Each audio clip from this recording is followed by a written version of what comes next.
So welcome. So October session. I know it's been, I think, a couple of months since our last one, but we're really excited to be able to have fantastic speaker this week. I think I'll leave the full introduction to a lead on that part. But thanks for joining us this week. Kind of as we go into the end of the year and into next year, we're excited for some more sessions coming up. Just briefly, we'll kind of kick things off with just some of these touch points early on, and then hopefully give most of the time to Alexei to do rest of the content here. But as far as SeaPUG reminder for those that have joined before, and then especially for those that are new. So we've been around since mid 2020 now, I think. Kind of kicked this thing off very much hybrid around that period of time. So it's always been nice to be able to kind of have some people join us as global Power BI enthusiasts or local, as well as kind of some of the thought leaders in the area just from all over the world. I know we touched on Razor Rad from New Zealand we've had before, and just folks from Europe and South America, Africa, really kind of a great list of folks that have joined us in the past. And for those who haven't seen those, there's a lot of great content on our meetup group with the YouTube links to some of the previous content. But specifically, we're a group of the Power BI enthusiasts here in the Seattle area, very much on the west side. But we've been planning on doing an in-person session for a while, but we're still kind of looking at what that's going to look like for us in the longer term. But for now, we're still happy to be part of this virtual format. But really, just a group of folks that inspiring and looking at sharing of knowledge and opportunities in the Power BI area specifically. I know that things are changing as Fabric takes more of a foothold in the marketplace and community, but we like to remain with our SeaPUG format, especially because of the fantastic logo that it affords us. So today, if you're here, if you're comfortable, come and join us on camera. We just ask that everyone's friendly, patient, welcoming. All questions are great. We love hearing them and supporting them and answering them in the chat where we can. And just looking forward to kind of open conversations and some great content. So no additional updates this month, just with the exception of next month is Microsoft Ignite. So if you weren't aware, that's one of their large annual conferences. So usually a lot of great content that comes out of that, often some really good keynote content. I think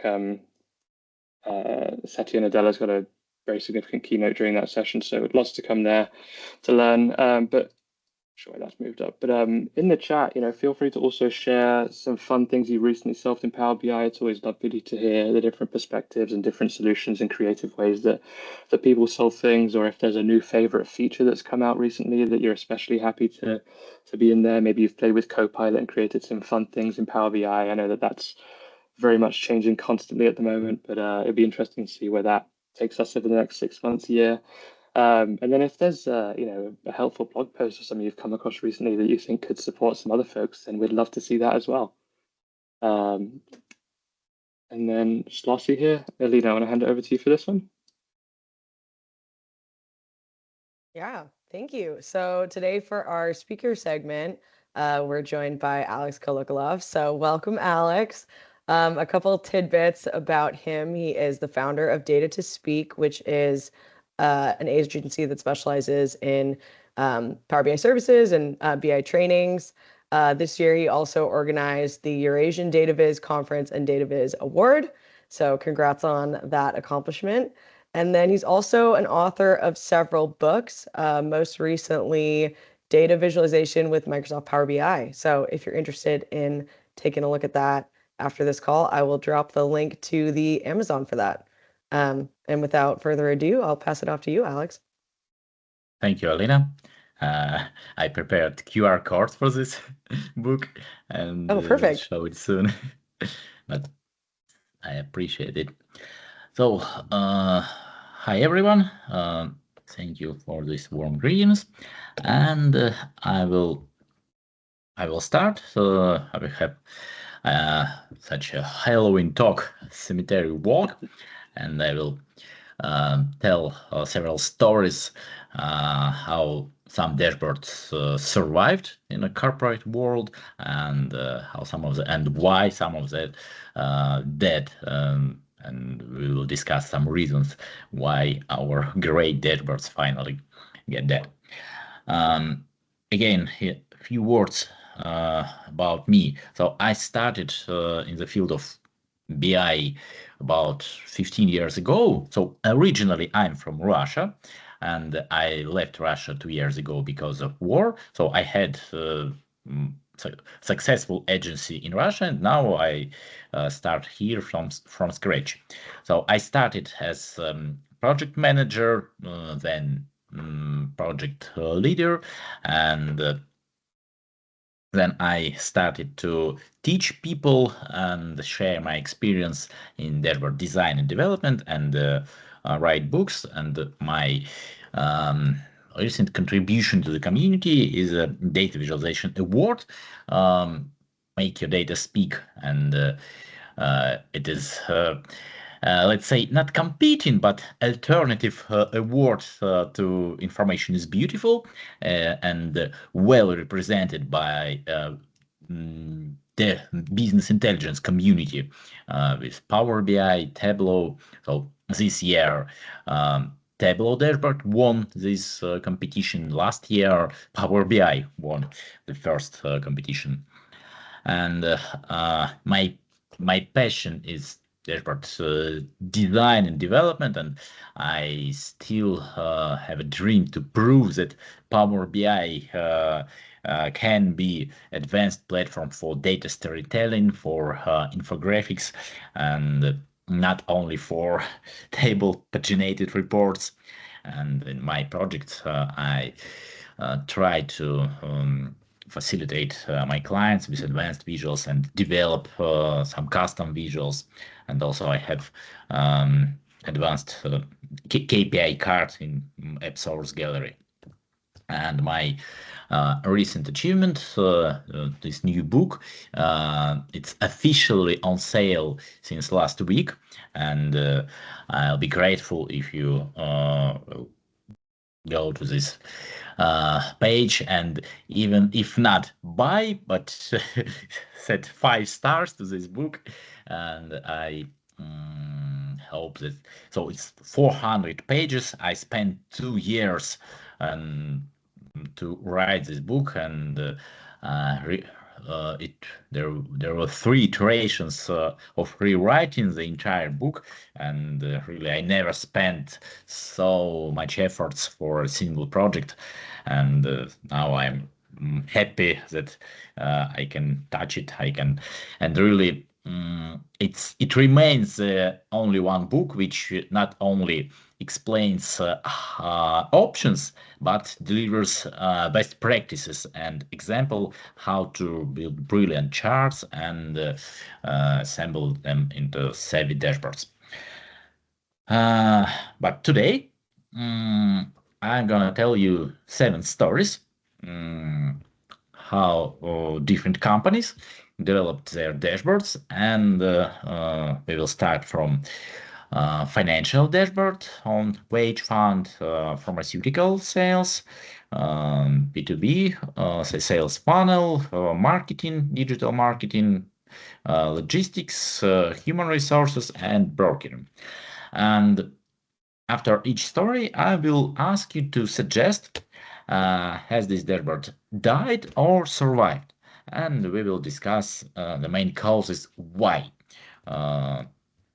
That's our agenda. So the problem, so introduction. So usually we have expectations that we will develop great dashboards, visually stunning reports, and our clients, our users, customers, inner or external customers will be happy. They will appreciate our efforts and use analytics for data-driven decisions. But sometimes this magic doesn't work, and we not only get ugly reports, and still this year, this decade, I still find such reports, some of them developed with Power BI or with Excel, PowerPoint, Looker, and they look ugly, and not only ugly, they look useless. And even if we try to use Power BI or special layout, we may get tons of bar charts, and we can't. And I understand why my clients don't like these dashboards and require for CVS expert this data, and they prefer to scroll these tables and find specific data. And I teach my students, clients, that we should use visualization, advanced visualization, to turn these tables into eye-catchy visualization. But sometimes it doesn't work. And today I'm gonna discuss with you how to survive in the corporate world. And I have a quick warming up discussion. So have you ever experienced that your users, clients, colleagues finally don't use your analytics, don't use your dashboards, and what were the main causes why your reports, or maybe not personally yours, but reports of your colleagues, teammates, finally dead?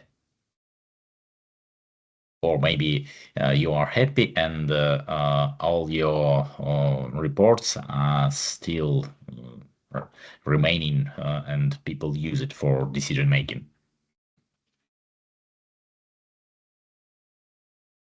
I'll look into chat. So what's your experience? Today, yeah, it's a good news that dashboards don't die the same day.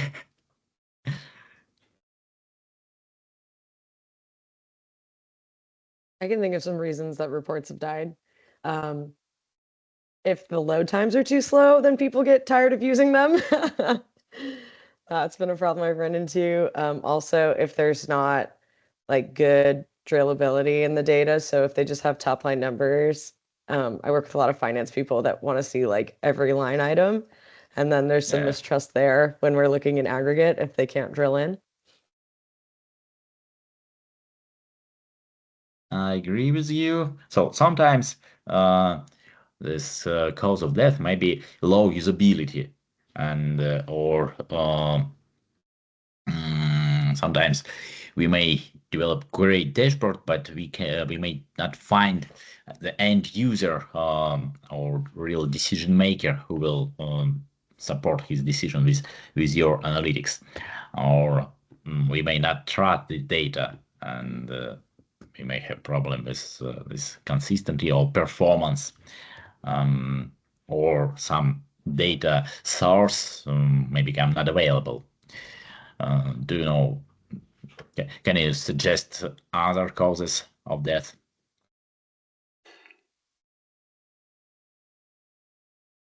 Yeah, I think often kind of you're in those situations where it feels like requirements are either packaged and sent over the fence, and you hope for the best, or the business hopes for the best, or essentially not getting the buy-in from them early enough, and kind of taking them on the journey, and so not necessarily building exactly what it is they need.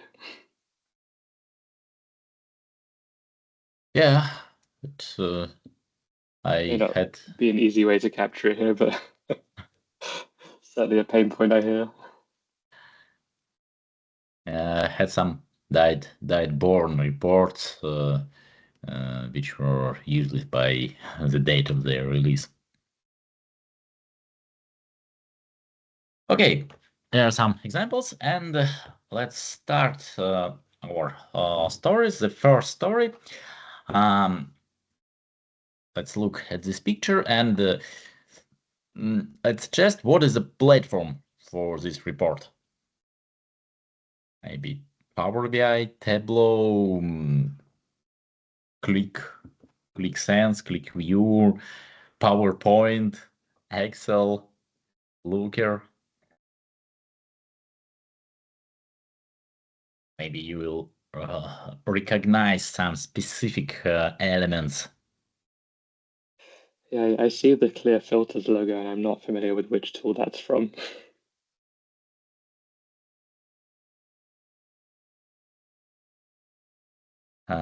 this filters panel. This is slicers, and these slicers are from Microsoft Excel. And the story was that company has their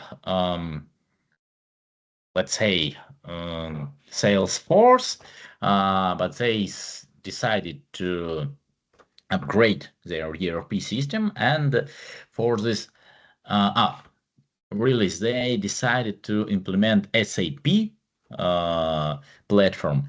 And during this process of implementation, we built such a temporary solution. We just exported data from data warehouse and build this simple Excel dashboard. So we have total values on wage fund blend, actual expenses, the difference by division, management, workforce, logistics, sales, expense item, so salary, bonus, subcontracts, by month. And even looking at this dashboard, so we can find some gaps. For example, we have this for production workers, the significant difference, 127% of over expended. That's significant, and especially for bonuses. And we can find these peaks, but we can see that in January we even didn't plan any payments, but actual values we had these payments in January. So that's how this simple dashboard works. And I will say that it looks good enough for Microsoft Excel. And how do you think, has this dashboard survived in this company, or there were any causes of death for this project? What is your suggestion?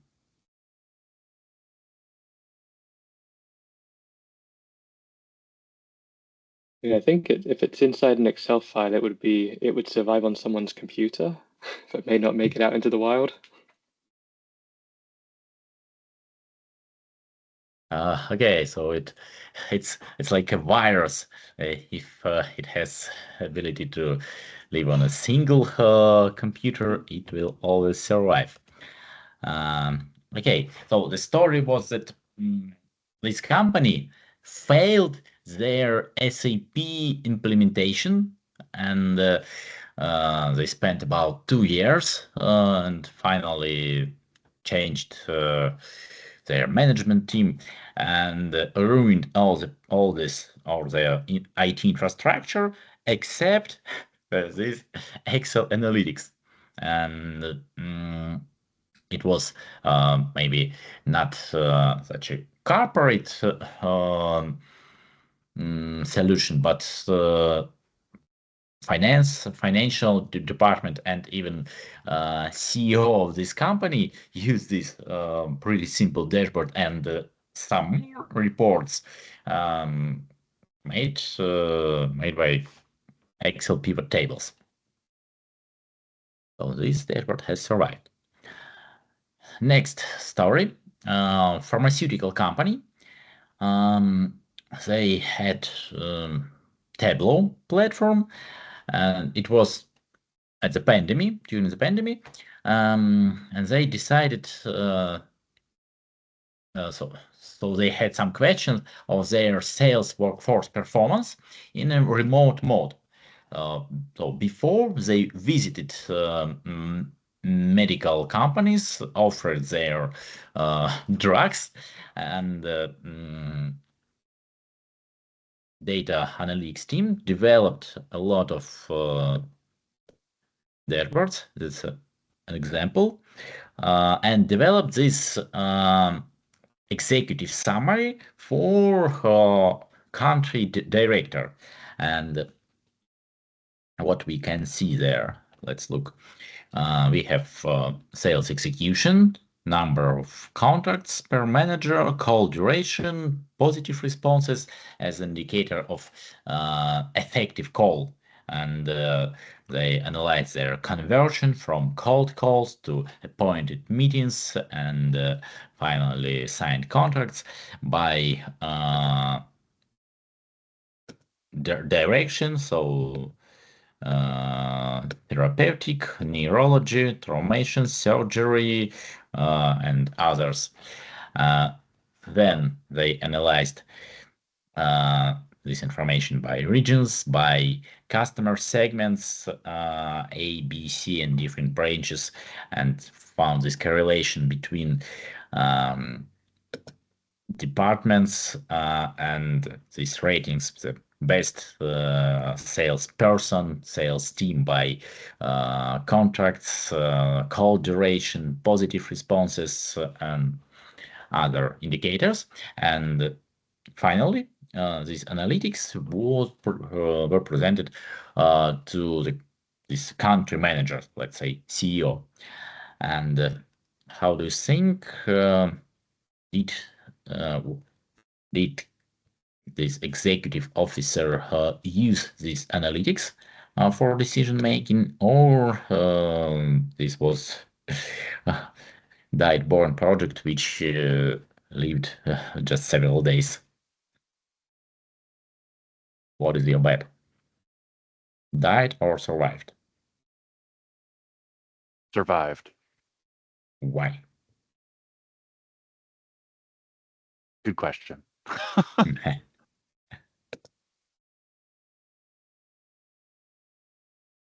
I would say survive because it looks like it'd be very powerful to run your operations and to really see what's going on. So I think it would only die if the data became stale or not reliable. But I think if the data was relevant and current, it would be very helpful to have this. So I say alive.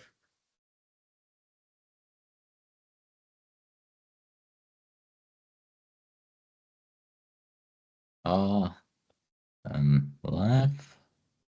Okay. Finally, when the chief executive saw it first time on this dashboard, he said, "It's overloaded. I and I can't understand this chart. And please send me one-pager PDF with supplementary comments." And these dashboards hadn't survived because it was developed by analysts and developed like for analysts. And we may appreciate that we have all-in-one information. It looks so strong, but for decision making, for decision maker, for stakeholder level, it was too detailed. It has too many filters and overloaded. But in this project, this company invited me to redesign and this dashboard, and other team has Power BI platform, and I started this competition with Tableau and developed like executive summary version on the same data. So we see this sales target, context, networking target, positive responses by each city, by specialization, so direction, surgical, traumatology, pediatrics, orthodontics, and other. And I can pick any city and see what's going on. We're in somewhere in Finland, born on Sud. And I see that our sales target is only 23%. Our other city from me, let's find some Koktpala. So what I see that we have networking target, so communication target achieved, but sales target is underachieved. What's the problem? Or let's say, let's find a positive in this city we have this target achieved, and we can see this correlation between communication and sales, or we can see this management, so teams, and look at the ranking of the most effective salesperson or the worst, and find the difference between their behavior. For example, we have this sales manager, salesperson in rank 55, and he achieves his networking goal for communications, but he doesn't achieve his sales target, and his response rate is only 9%. Other person 8%. If we will compare them to leaders, number one 49%, 46%, and the insight was maybe obvious that we should teach our sales force not to make more and more cold calls, but make them effective and get more positive responses. So calls should be quality, not number of calls. And how do you think, has this dashboard survived or not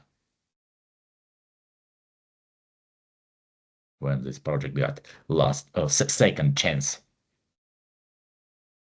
I think they survived. Yeah. Simple, but usable. Yeah.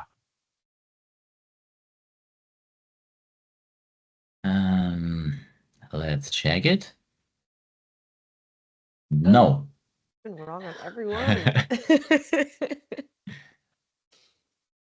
And so it lived about 6 months. And what's the problem? As I said before, it was a country branch. So company had their headquarter office and this European and Asian direction. And we launched this project with, so initially there was a local data analytics team which supported some local data sources and connected to global sales database, and everything was good. Before, during the pandemic, company cut it off, this stuff. And then they realized that headquarter can't support this dashboard because they are limited in their resources, but local division cut it off their stuff. And then maybe 1-2 months company used this dashboard, but they faced problem with data consistency, and really they couldn't hire someone else or hire subcontractor because of their policy, so that because all these data flows must be centralized and managed by headquarter. And this is an example. So it's a sad story for me because I tried to develop good dashboard, but because of corporate policies, this project dead. Let's go to the next story. It was developed for chief marketing officer at some car dealer. So they sold Japanese cars, German cars, Toyota, Lexus, BMW, and spent a lot of money for digital ads. So Facebook ads, Google search, and others. And these dashboards displayed their indicators. Let me launch this dashboard. by different platforms, social media, video platforms, mobile ads, display. And the question was actually not about sales funnel, but find the answer, how did we spend this money? Which platform and which sales channel works better by average, by financial. So it's not about financial results, but about performance. Which channels works better, and the audience was, as I said, not marketing managers, not social media managers, but chief marketing officers who wanted this overview. So data source. So they combine different data sources from platforms, Meta, Facebook, Ads Manager, Instagram, and other platforms, and put all the data together. And so, how do you think? Has this dashboard survived or not? Or suggest any reasons why?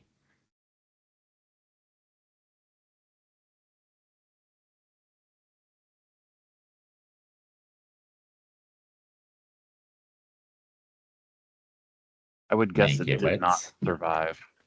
Not?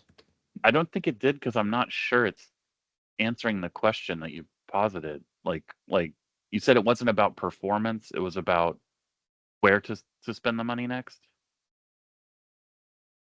Yeah, Is that correct? it was most about where. So not why, but where. Hmm.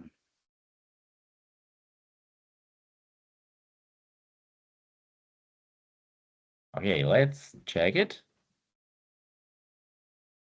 This project has survived because of data sources. And if we compare to previous project, these data sources were standardized. All the ads managers, Facebook, Google, and this company has all the abilities to support this dashboard, and later they added their additional data sources and developed. So it look now this dashboard looks other way, and they added several pages and details and information about sales. But it was a good start, and it was pretty simple, not so beautiful, let's say, but good enough for start. And the company has the resources, has internal team to support and provide data quality, and they had no risk with data sources. That's the story of this project. The next. We developed this project for a consulting company from Big Seven. Let's say it, Price, Ernst, Deloitte, and Boston Price Deloitte group. And this project provided information about sales and logistic operations in Europe between countries. And it was like, let's show it. So this is project.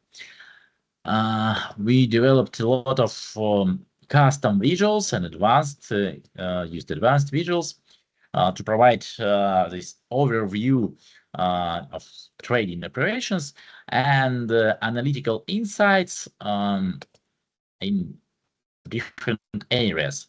So target audience were the companies and different government institutions who has a request to understand this import-export operations between different countries, in different categories and find sectors with growing demand and understand the key channels of distribution. And this our client, as I said, big consulting company, decided to create such data product. They combined different data sources, some open data like Eurostat and their own data sources their goal was to provide this analytical insights platform by a subscription per country or per category, and we spend a lot of time to develop this all these interactions, make this sets top 10 average, so market indicators, and compare to market leaders, top categories average, and even let me find this tricky. We used this bar chart trace. For example, we looking at Finland and see how their partners change their position. For example, the first place, Germany took the first place, but then Sweden took this first place as an export partner. Import partner for Finland was Russian Federation before the war. It was advanced custom visual. We developed some custom waterfalls, but they are not included in this demo version. So it was such a sophisticated project. How do you think? Has this project survived? So not actually project, it was a product. So there was no single customer. We developed this niche product for logistic companies related to this field to provide such analytical insights on these trade operations in Europe. How do you think? Has this project survived or not?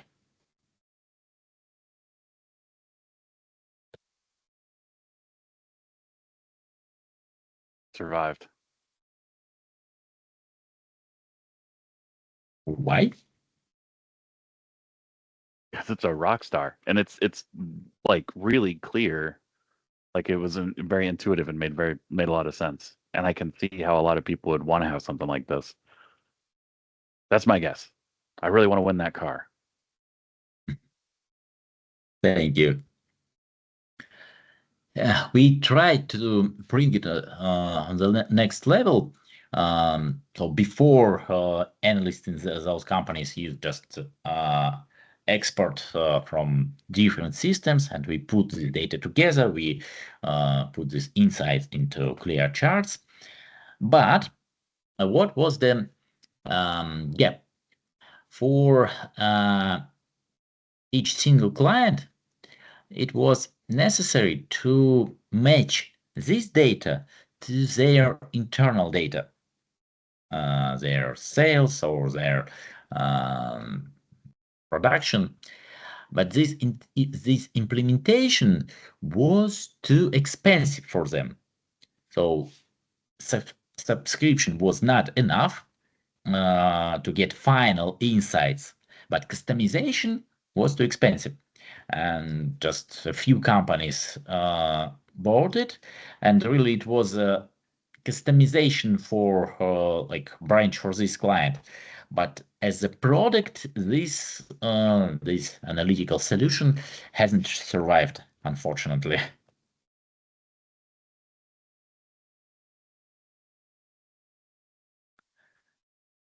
Let's go to the next story. I guess I forget to launch this demo, so I will briefly explain it on this screenshot. It was family fund, so brokering company. They had their portfolio, some figures like Netflix, Amazon, Nvidia, and in different sectors. And they had no corporate platform, so they connected to some stock indexes and made their trade operations. And infrastructure was Google Sheets platform. So they had some brokers, and they used their own spreadsheet to make their records, and we connected to all these spreadsheets and provided this summary for family office board by different assets type, different currencies, and their indicators month to month, year to year, and others to understand these trends. So it was a simple project, again, like temporary solution before they will implement a real CRM system. But before they do it, they manually inputted all this data into spreadsheets, Google spreadsheets, and Power BI connected to this Google Sheets in live mode and updated this information. How do you think? Has this dashboard survived or not? I think this one survived. I think people got used to inputting the data, and they got used to seeing this dashboard, and they never got around to implementing the final version. Any other opinions?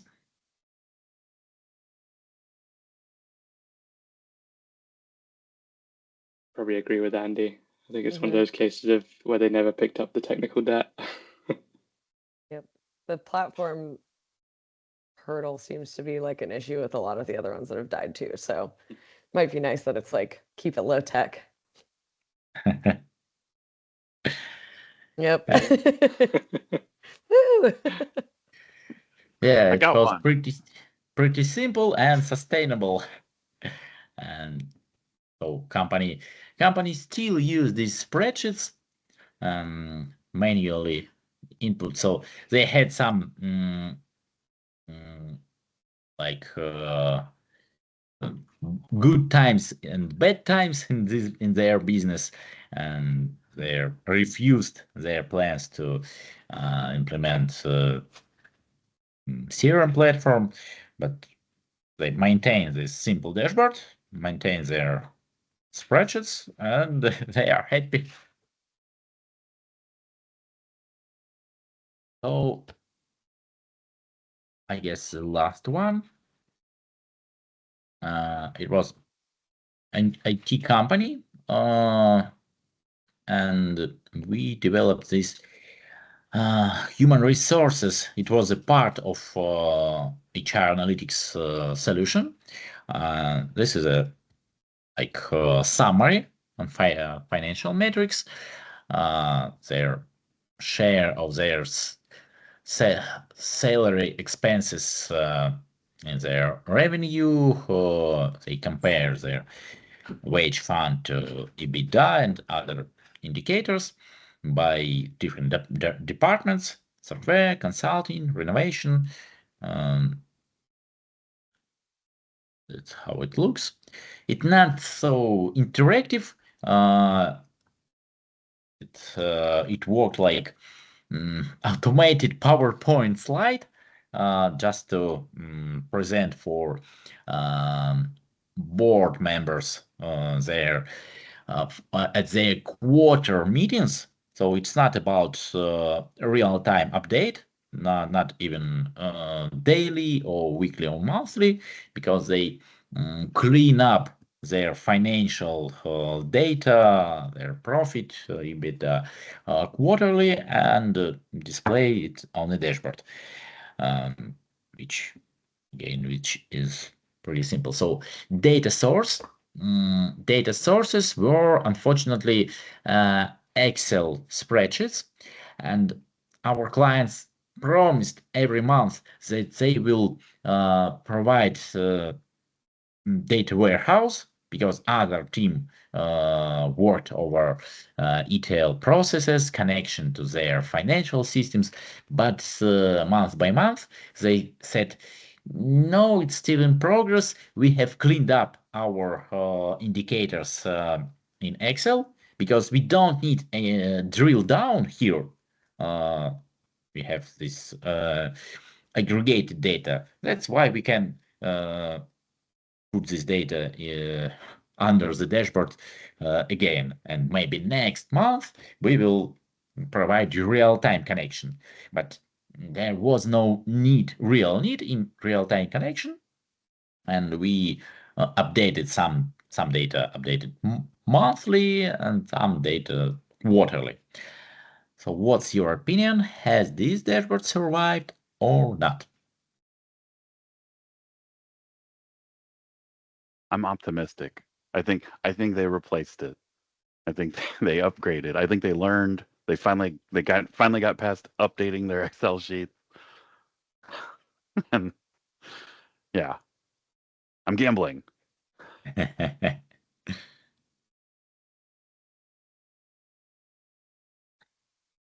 Any other opinions? I think with it being a quarterly one, it's the kind of cadence that is like it's okay to use a spreadsheet and leave it on SharePoint. So if they didn't get the data worked out, I think it survived. No. What was the issue?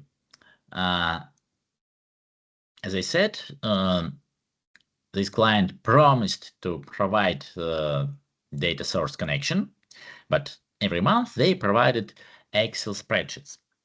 But these spreadsheets were not consistent, and every month we clean up. So every month they had different column names or corrupted data, and me and my team, we helped them and explained every month. So please don't rename column, don't insert new column, or don't write comments into the same cell where you have value.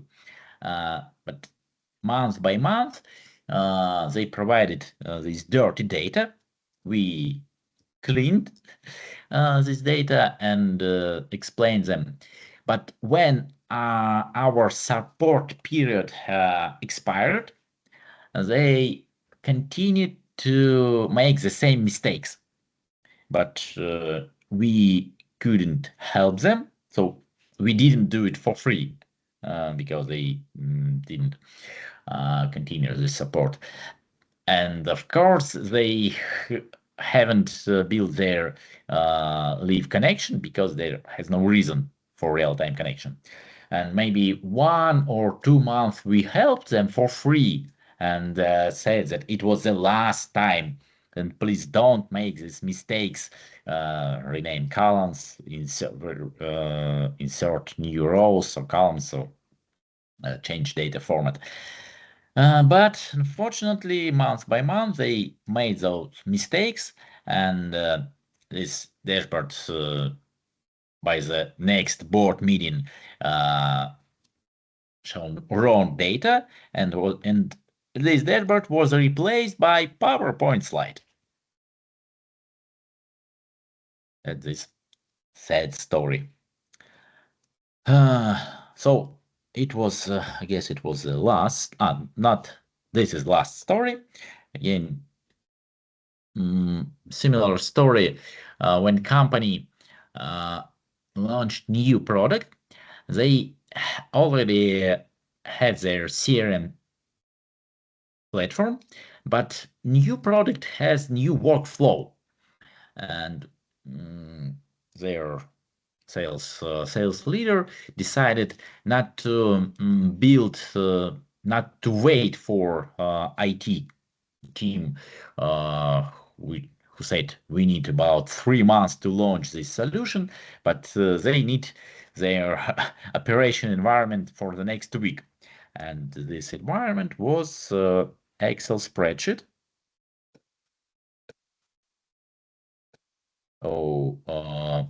Weekly, we had weekly data slices by each salesperson. They're called our calls, meetings, presentations, offers, such a flight table, and this dashboard where we can see this average result or per each salesperson. For example, we see that this salesperson has no signed contracts. We may see this leader with 2 contracts or other salesperson Maria, but we can see this difference in their sales funnel. And this funnel looks sustainable, but this has the bottleneck between call outreach and meetings. Or we can observe another salesperson with the bottleneck between presentation and offers. So this guy is good in cold calls, but not in presentations. And when this project leader analyzed this funnel, he decided to put these people together. So the first Victor made cold calls, and Maria made final presentation, and they performed very well, and finally achieved their sales goals. And even this person who was outsider for the first 2 months, we can see that he just started a bit later, but finally all his indicators were growing, and he made his six contracts. So this is a as you see, this is Microsoft Excel.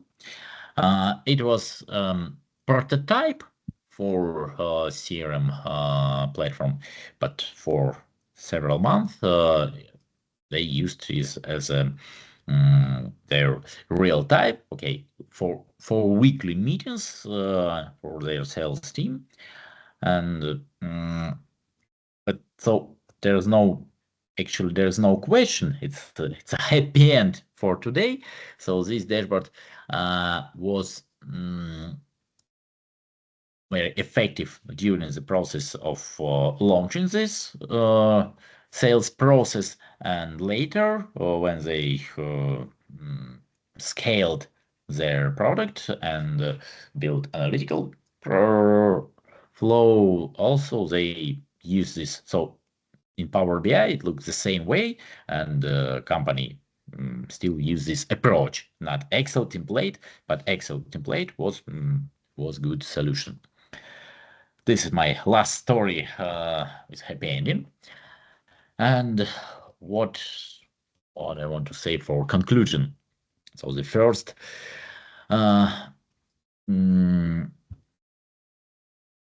what we have that usually our sophisticated solutions are not our solutions are fragile, and we have many factors that affect them and may ruin them. And simple solutions are